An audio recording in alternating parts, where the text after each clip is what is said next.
I need to tell you something that happened to me a long time ago. Something I have never been able to explain to anyone's satisfaction, including my own. For years, I kept it to myself, because every time I tried to put it into words, I watched the same thing happen in the eyes of the person listening. First interest, then doubt. Then that careful, polite look people give you when they've decided you've lost your mind, but don't want to say so out loud. I've stopped caring about that look. I know what I lived through. I know what I saw.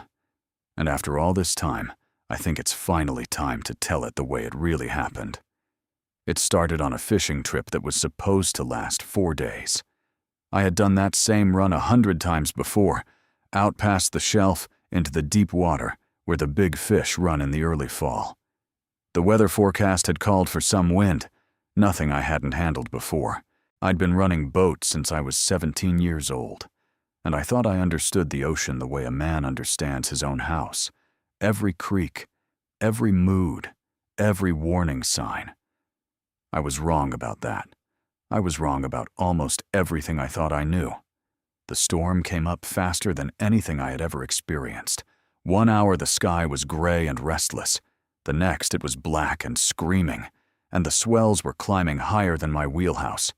I remember gripping the wheel so hard my knuckles went white, shouting into the radio, getting nothing back but static and my own voice bouncing off the walls of the cabin.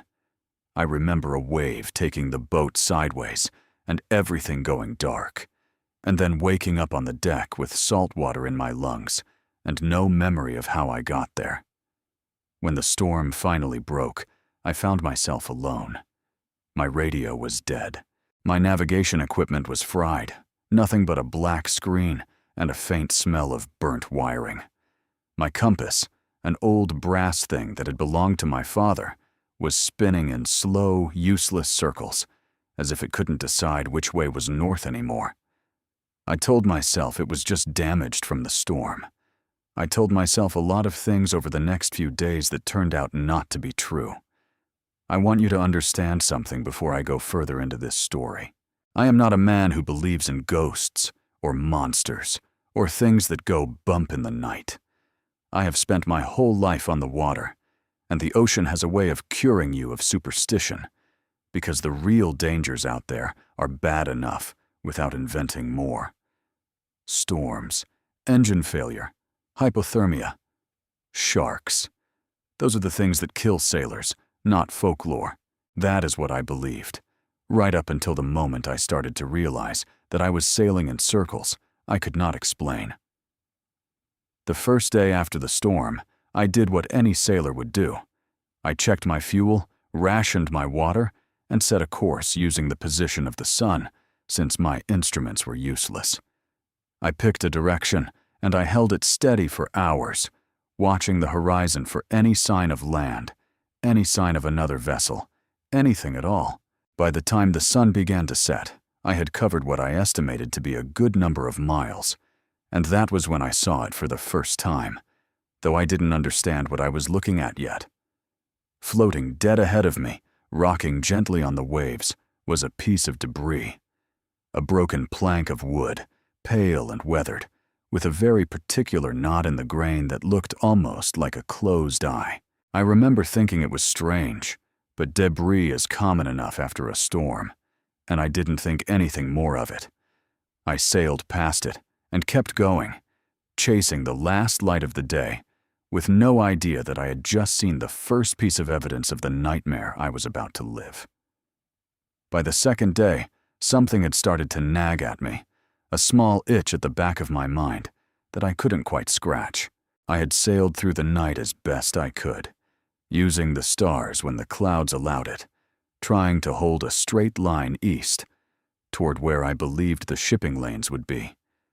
But when morning came, I saw that same broken plank of wood again, floating almost exactly where I had left it the day before, rocking with that same lazy, patient rhythm, that same knot in the grain staring up at me like an eye that never blinked. At first I told myself it was a coincidence.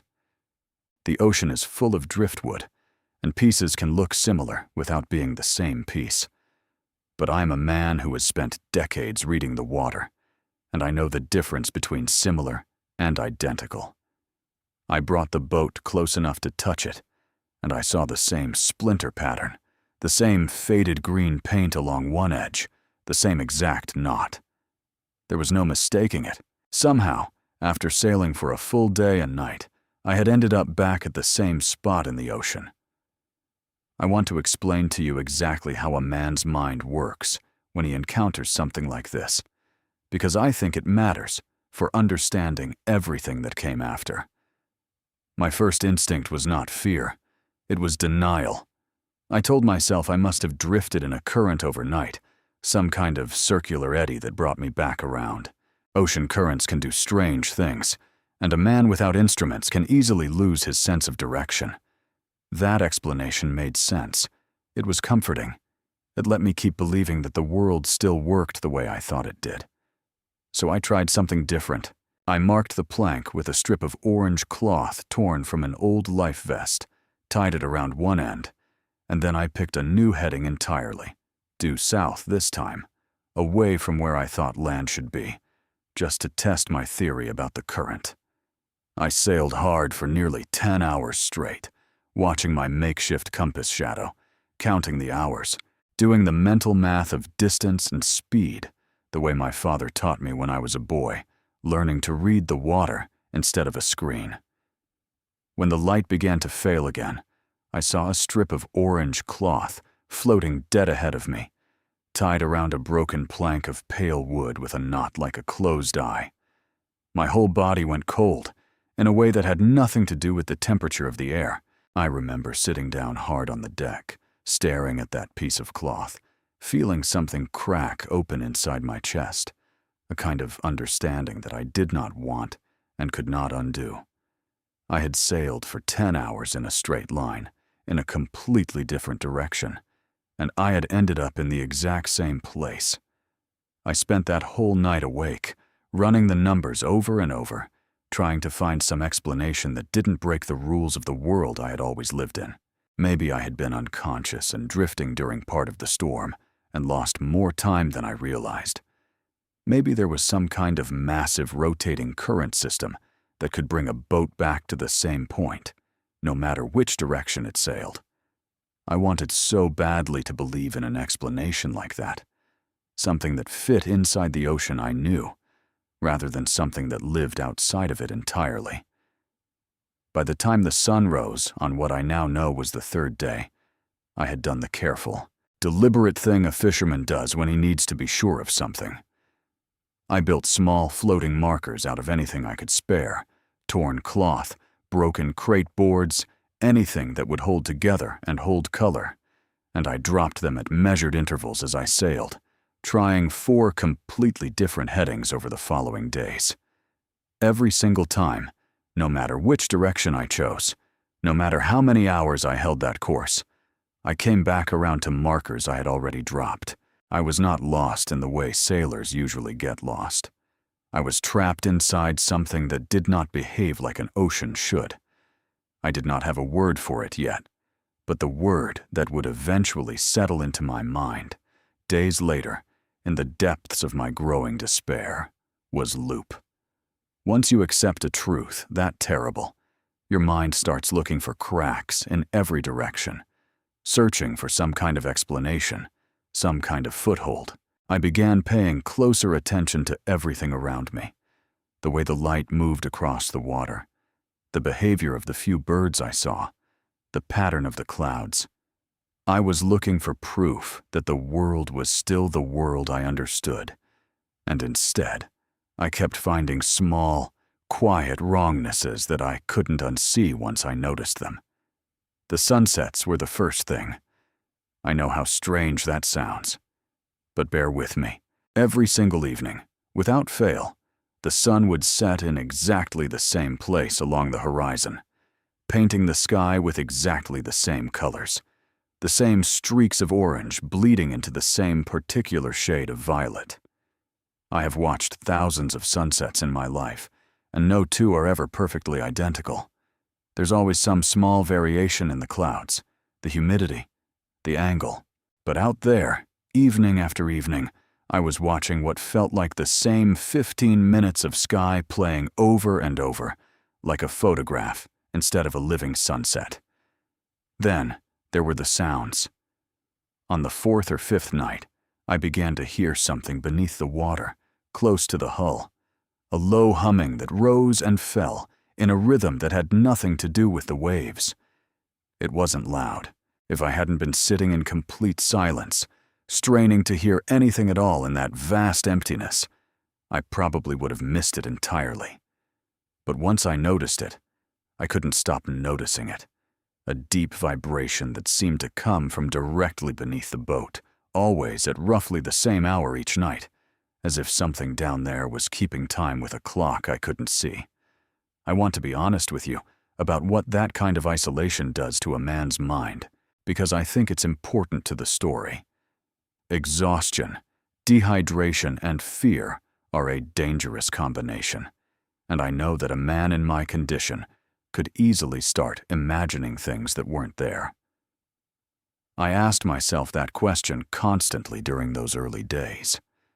Am I imagining this? Is this real? Or is my mind simply breaking apart from the stress? I had no way to answer that question with any certainty, and that uncertainty was almost worse than knowing for sure that something impossible was happening around me. But then, on what I believe was the sixth day, I saw the light for the first time. It appeared just after sunset, a soft, pale glow rising from beneath the surface of the water, maybe a quarter-mile off my port side. It wasn't like moonlight reflecting off waves, and it wasn't bioluminescence, which I had seen plenty of times before on night fishing trips. This light had a shape to it, a kind of pulse, brightening and dimming in a slow, deliberate rhythm, almost like breathing. I stood at the rail and watched it for nearly an hour, too afraid to look away, too afraid to move. I didn't sleep at all that night. I sat with my back against the cabin wall, my father's old compass clutched uselessly in my hand, watching that light flicker somewhere beneath the waves until it finally faded sometime before dawn. When morning came, the ocean looked exactly as it always did, calm and endless and giving nothing away, as if daring me to believe that what I'd seen the night before had ever happened at all. That was the cruelest part of it, I think. The daylight always tried to convince me I was crazy, and the darkness always proved that I wasn't. By the time the seventh day arrived, I had stopped trying to sail toward any destination at all. I understood, in some deep and terrible way, that direction no longer meant anything out here. Whatever had me, whatever this place was, it wasn't going to let me leave by simply choosing a heading and holding it. I was going to have to survive first, and understand later, if understanding was even something I was going to be allowed to have. There is a particular kind of loneliness that comes from being surrounded by an ocean that refuses to change, and I don't think I can fully explain it to anyone who hasn't lived through something like it.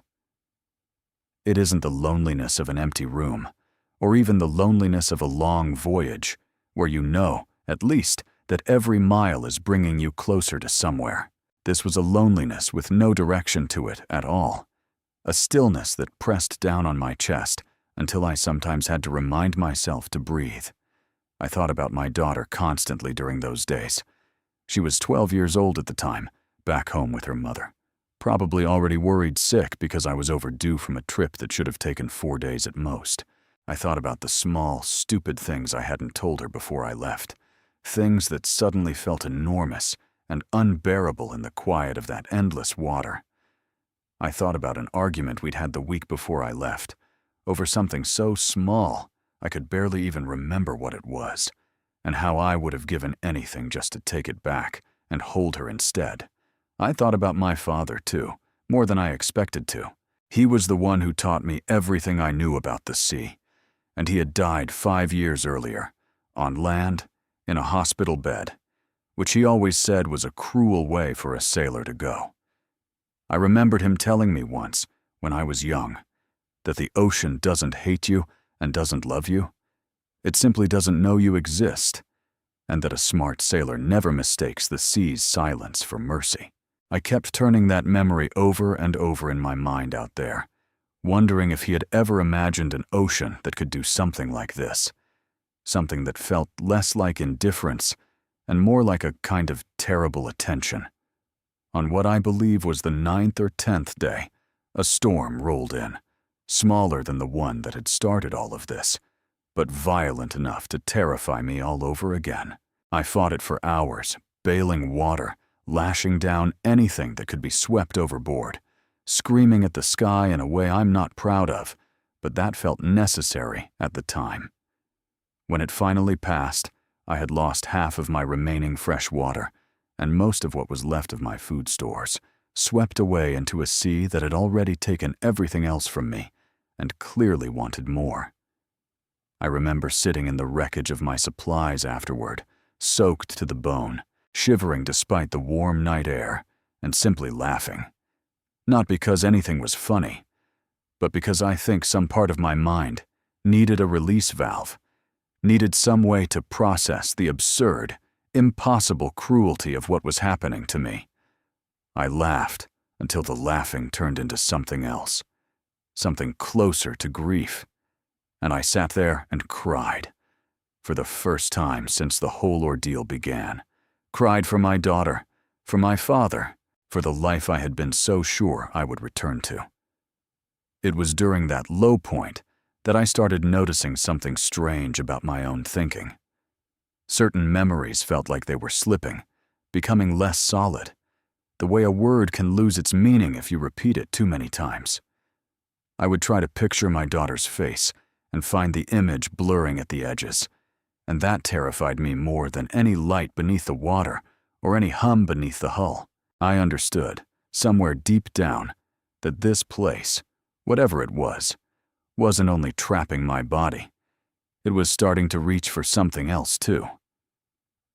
That night, for the first time, I spoke out loud to whatever was out there.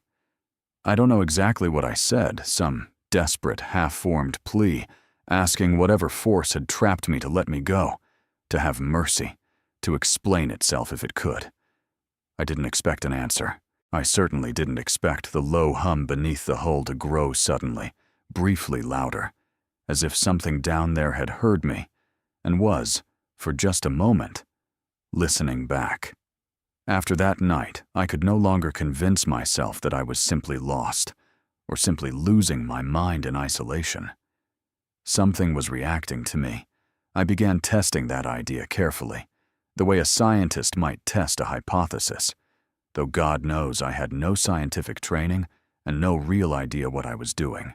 I started speaking out loud at different times of day, different tones, different requests, watching closely for any change in the hum, in the light, in the water around me. Most of the time, nothing happened. But every so often, especially in the deepest hours of the night, I would feel a response, subtle but undeniable, a slight change in the pitch of that underwater hum whenever my voice grew desperate enough. It was as if my fear, or my grief, or my exhaustion was somehow being measured, weighed, considered. I don't know how else to describe it. I felt watched in a way that went beyond simple observation. I felt studied. On the 14th day, I saw the shadow for the first time. It happened in broad daylight, which somehow made it worse, because I couldn't tell myself it was a trick of darkness or moonlight. I was leaning over the rail, checking a fishing line I had rigged in a desperate attempt to catch something to eat, when a shape passed beneath the boat, close enough that I felt the water shift against the hull.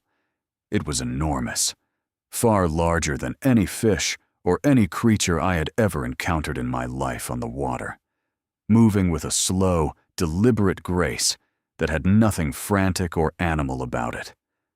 I didn't see any real detail, just a vast darkness sliding beneath the surface, blotting out the light from below for what felt like a full minute before it was gone.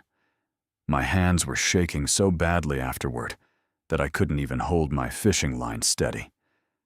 I sat very still for a long time, watching the water, waiting for it to come back.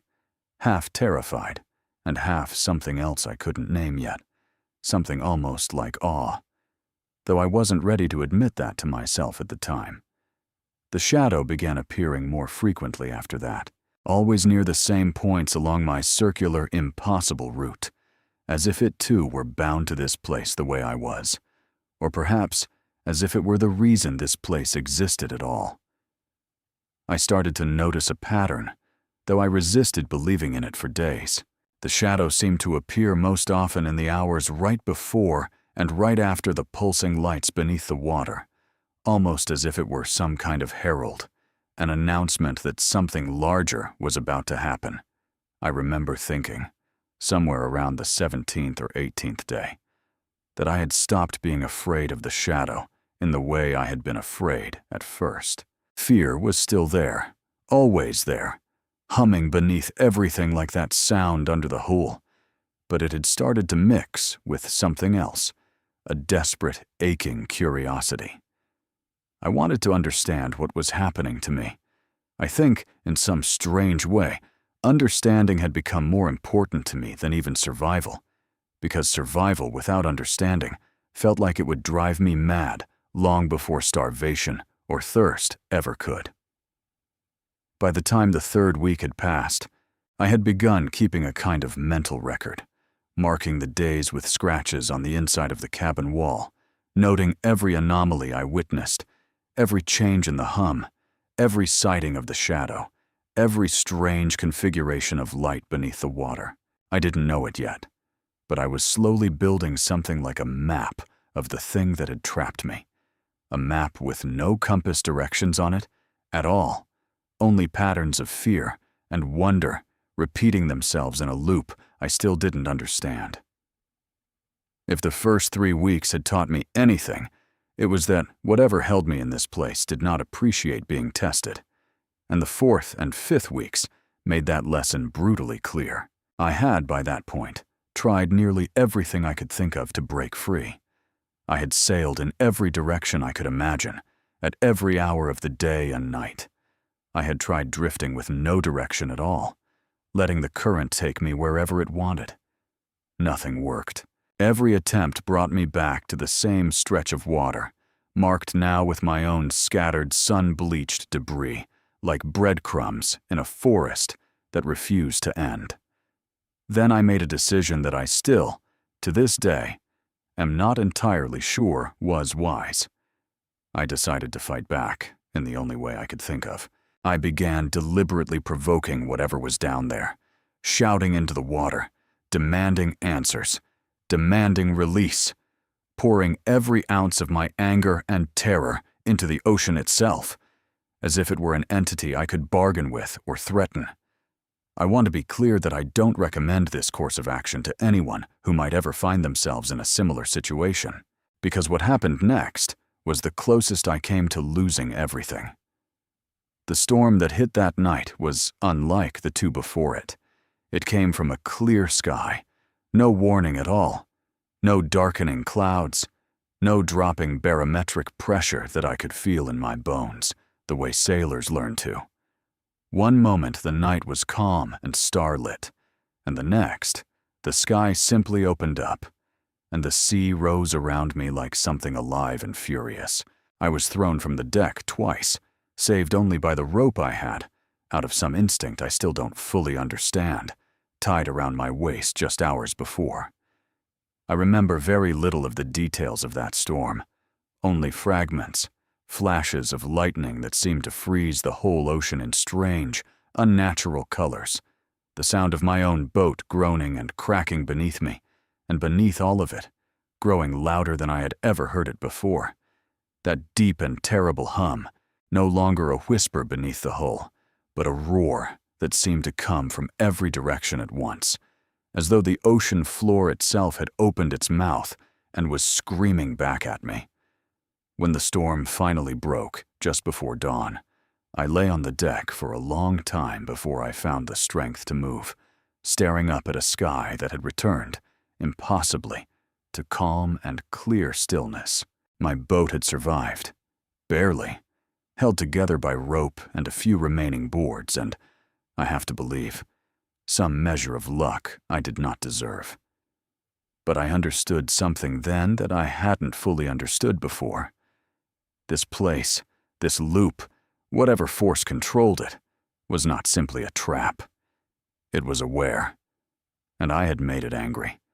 I stopped provoking it after that night, not because I had given up hope of escaping, but because I finally understood, in the marrow of my bones, that whatever this was, it was vastly more powerful than anything I could hope to fight, threaten, or outwit.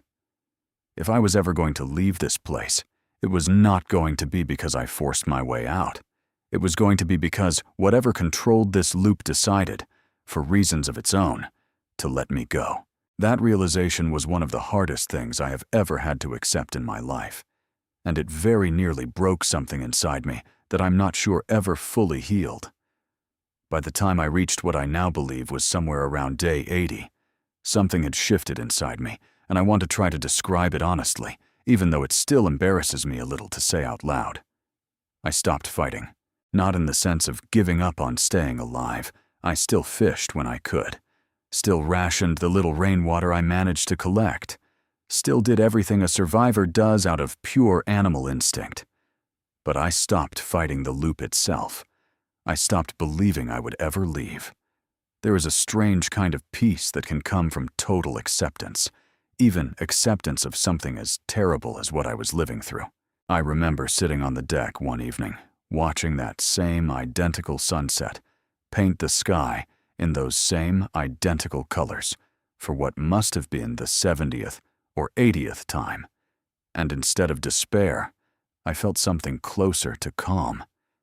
I thought, if this is where I die, then at least the last thing I will see, over and over, is beautiful. I'm not proud of how close I came to simply surrendering to that thought entirely. I began talking to my father during those days, out loud, the way you might talk to someone still alive and sitting right beside you. I told him about my daughter, about the argument I regretted, about every mistake and every small joy of my life, laying it all out into that impossibly calm water, as if confession might somehow ease the weight of the ending I believed was coming. I don't know if anything was listening. Some nights, I believed something was. Other nights, I believed I was simply a broken man talking to an empty ocean, and honestly, either belief felt like it might be true. The hunger and thirst by that point had become a kind of dull, constant companion, no longer sharp and desperate the way it had been in the early weeks, but a low, steady presence that I had simply learned to carry. My body had grown thin in a way that frightened me whenever I caught a glimpse of my reflection in still water. My hands shook more often than they didn't. I slept in short, broken pieces, never more than an hour or two at a time, always half listening for that hum beneath the hull, that strange heartbeat of whatever world I had fallen into. On what I now calculate must have been day 95, something changed in the pattern for the first time since this whole ordeal began. The hum, which had always risen and fallen in that same slow, patient rhythm, suddenly stopped altogether. The silence that followed was more terrifying to me than any storm or any shadow had been, because for 80-some days, that sound had been the one constant thing in my world, and its absence felt like the held breath before something enormous. I sat awake that entire night, and the next, watching the water, watching the sky, waiting for something, anything, to break that unbearable silence. On the second night of that stillness, I remember whispering to the dark, not in anger this time, not in fear, but almost gently, the way you might speak to someone you'd finally stopped being afraid of. I asked whatever was out there, if it was listening, if it was real, to please just show me what it wanted from me. I didn't know it yet, but I was about to get my answer. I remember every single second of what happened next with a clarity that still unsettles me, even now, because everything else from those 97 days has blurred and softened with time, the way memories do, except for this. This has never faded, Not even slightly. It was the early hours of what I now understand was day 97. The sky still dark, the stars unusually sharp and close when the water around my boat began to tremble. It wasn't a wave. I want to be very clear about that, because I've turned this moment over in my mind 10,000 times, trying to find the words that fit it. And wave has never been the right word. The entire surface of the ocean around me, for what looked like a quarter mile in every direction, began to vibrate. Small ripples racing outward in perfect, concentric circles, as though someone had dropped an impossibly large stone into still water. Except there was no stone, only that growing tremor, and underneath it, a light. The light came first from deep below, a color I have never been able to properly describe to anyone, something between blue and white, and a color I don't think exists anywhere else in nature, spreading upward through the water like ink dissolving in reverse. I stood at the rail, gripping it so hard my fingers ached, watching that light grow brighter and brighter until the entire ocean around my boat seemed to be glowing from beneath, turning the night into something closer to a strange, silent dawn. Then the water began to rise, not in the way a wave rises, cresting and breaking, but in the way a held breath finally releases, slow and enormous and unstoppable. Something vast was pushing upward from below, and I felt my boat begin to tilt, felt the deck shift beneath my feet, and every instinct I had told me to jump, to swim, to get away from whatever was happening. But I couldn't move. I want to be honest about that. It wasn't bravery that kept me standing there. It was something closer to paralysis, a fear so complete it locked every muscle in my body in place.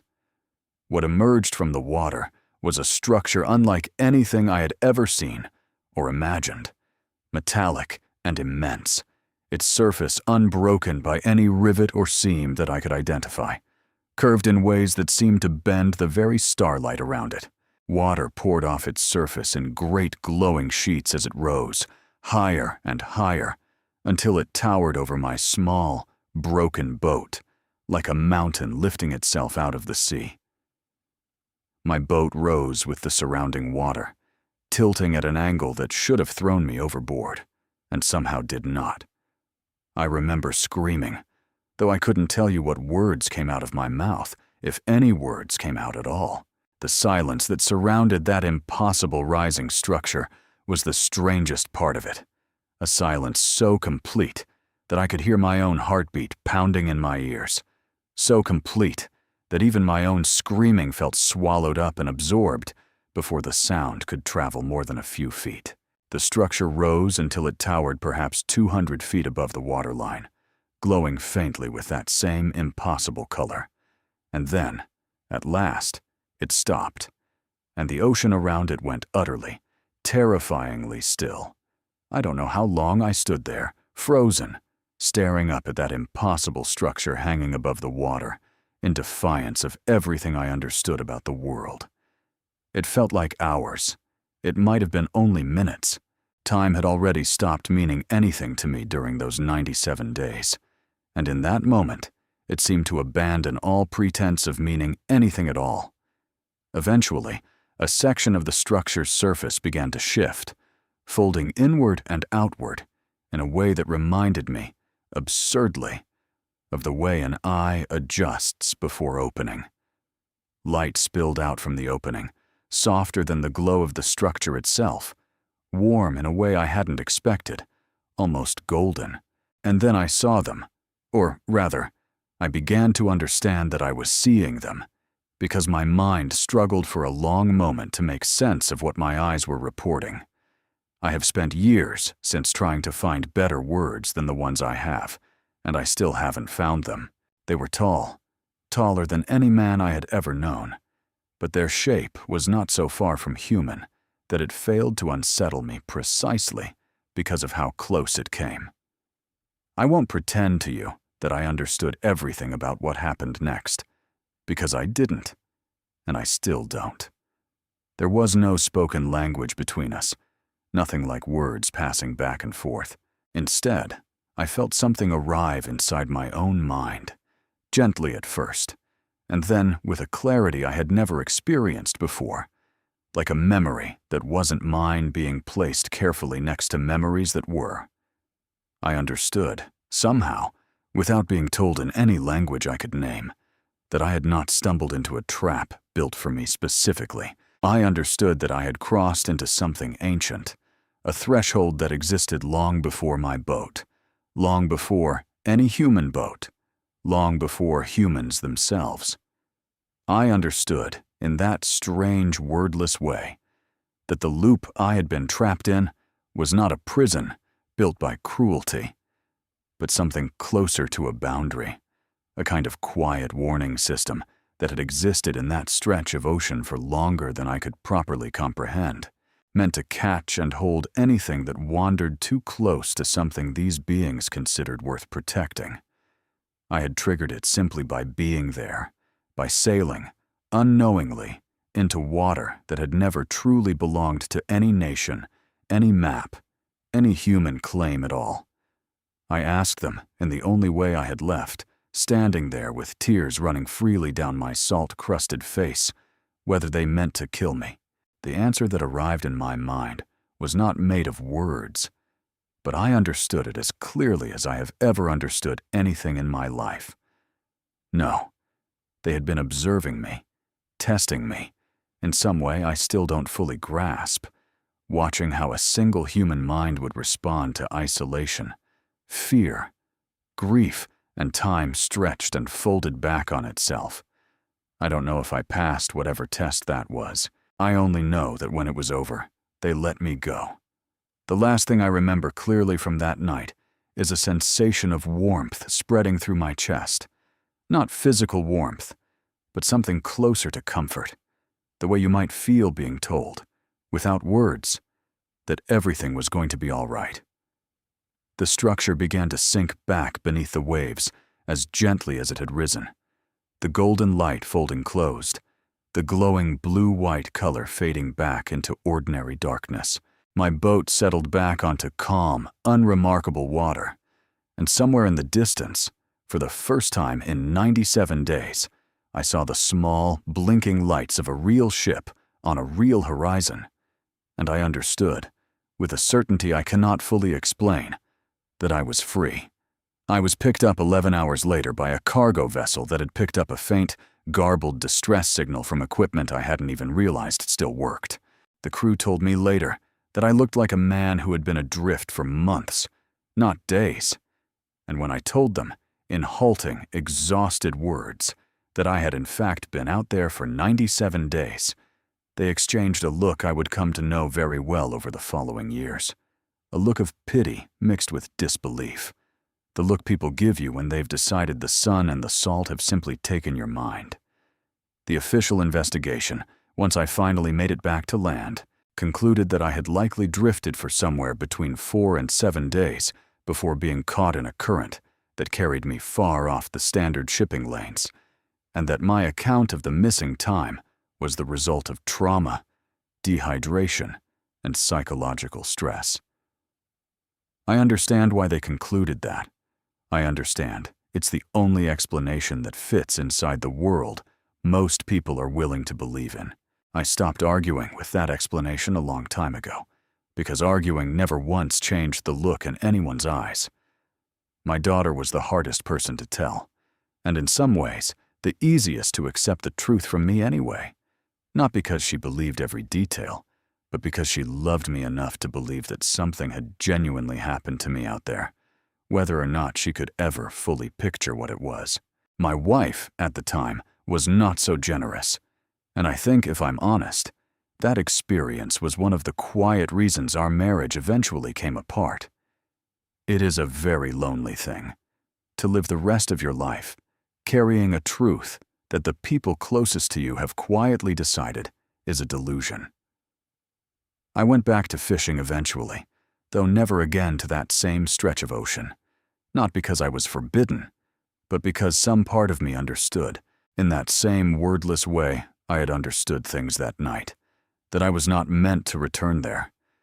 I still think about that hum beneath the hull sometimes, late at night, lying in bed on solid ground, and I wonder if it's still down there, still marking time, still waiting for the next boat unlucky enough, or perhaps unlucky isn't the right word, curious enough to wander too close. Over the years, I have met a handful of other sailors who have told me, in careful, hesitant voices, about their own strange encounters on the water, stories that never quite make it into official reports, stories that get quietly filed away under exhaustion or hallucination or simple bad luck. I have come to believe that the ocean is far stranger and far older than most of us are willing to admit, and that we share it, whether we like the idea or not, with something that has been here far longer than any human flag has ever flown over its surface. I don't tell this story to convince anyone anymore. I've made my peace with the fact that most people who hear it will decide I'm either lying or losing my mind. And there was a time that thought would have devastated me. It doesn't anymore. I know what I lived through. I know what rose out of that water on the 97th day. And I know, with a certainty that has never once wavered since that night, that whatever those beings were, they were not visitors passing through our part of the universe. They were residents. They were here long before us, quietly keeping their own kind of watch over the deep, dark places we've never truly explored. And I believe, more strongly with every year that passes, that they will still be here long after every one of us and every boat we've ever built is gone.